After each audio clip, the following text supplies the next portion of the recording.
Alright, now we are going to reassemble the Springfield XD or XDM Slide. We have everything taken out of here except for the sights. I don't want to throw my sights off.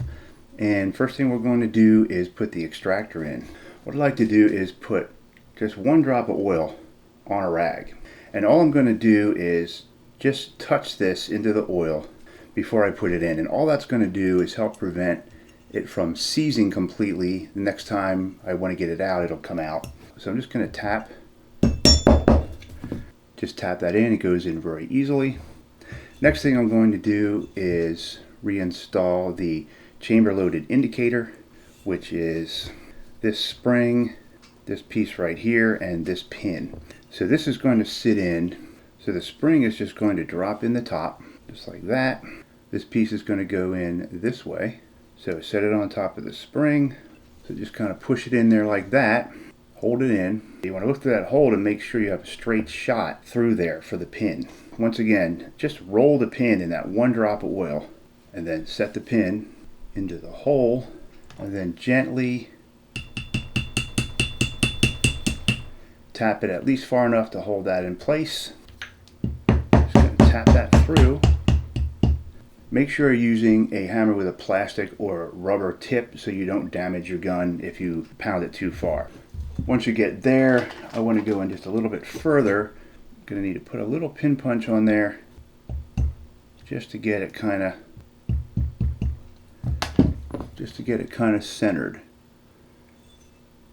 Perfect. And then I want to make sure that this spring's back. It's got the spring, everything's working. And next we're going to install the firing pin safety plunger and this spring, and they're all held in with this pin.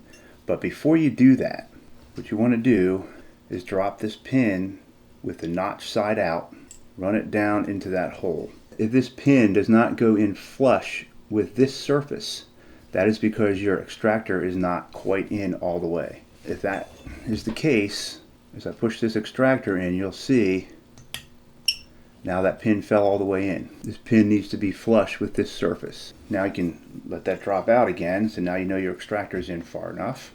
Alright, so we want to get the spring in there. If the spring isn't sitting exactly where you want it, use something wooden to move it around, because if you use something metal, there might be a little magnetism in there, which is what I experienced.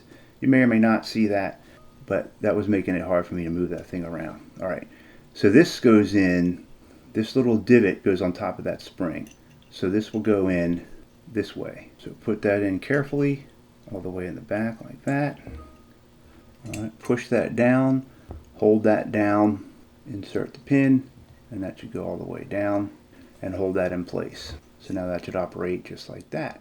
Next we're going to put the firing pin or striker assembly back in. So you don't want to put any lube in here. Reason being, if any dirt or carbon builds up on that lube, it makes kind of a sludge and it's going to kind of jam up your firing pin, and you don't want that. So drop your spring in there first, insert the firing pin with that notch vertical. It's only going to go in one way because of this piece here. Press that in there, and if you look through that hole, you're going to see that's where the pin goes back in. Hold everything level so the firing pin doesn't move, and then place this like this. We're going to tap this pin back in. I would just roll that in one little drop of oil that's on the rag there, just to get the tiniest bit of oil on there, just to make it easier to get out next time. Alright, and then gently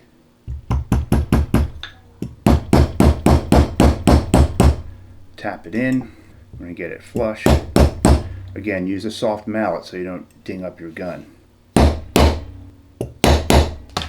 And if it isn't quite flush, just get a pin punch and tap that till it's flush. Alright, so your firing pin's captured in there. Alright, now the only thing left to do is to add in the spring, the indicator, and the cover. Alright, I'm going to stand this up on its end. It'll be easier to see what I'm doing here.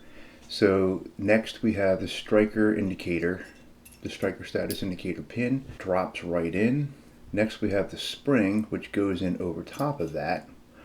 Now the next thing, and the tricky part, is to put this piece in, push it down against this very strong spring while we put the cover on to lock it in place. So first I'm going to show you what's happening without the spring in the way.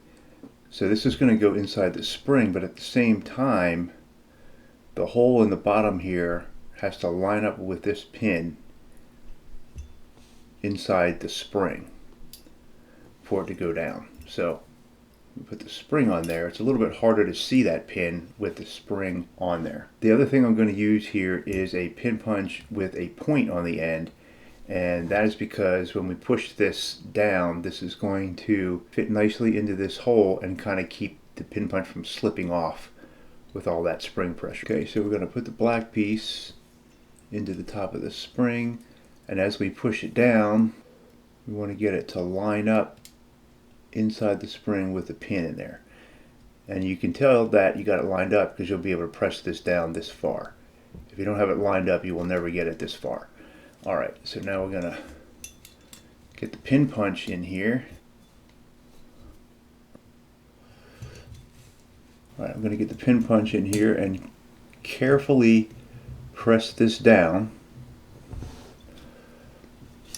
You want to get it down below the surface there, like that, so you can slide the cover plate on from the side. Slide that on as far as it goes. Keep pressure on that while you remove the pin, because now the cover is locking that pin down. And then all you need to do from here is push that plate all the way up, and the pin will pop back into place. Alright, and at this point, you can push this up. It should be kind of hard to do, and if you push it up far enough, you'll see that status indicator come out. Alright, and now you have reassembled your slide. Alright, a couple quick tests. You should not be able to see the firing pin peek out through the hole there in the breech face. So when you press on this forward, you see the firing pin moving in there, but it's not poking through. It should only poke through when you press on this plunger at the same time. So if I press on this plunger, now the firing pin pokes out when I press it forward. Alright, and as long as that works, everything looks to be in place. You can put it back on the firearms. Alright, so first put the barrel back in, the recoil spring and guide rod back in there carefully, like that. And then put the slide back on the frame, right, all the way back, lock the slide back, rotate the takedown lever, let it come forward, rack the slide a few times, make sure it feels right, and there you have it. Your gun is back together, your slide is back together, nice and clean inside. Make sure you lube the other parts of the slide, and I do have a cleaning and lubrication video that I'll link to up here, as well as after you're done putting your firearm back together, you want to go through the function and safety check, which is another video that I have up here. Alright, if you found this video helpful, please hit like below, please subscribe. Check out the description below for some of the products we used in this video, and thanks for watching.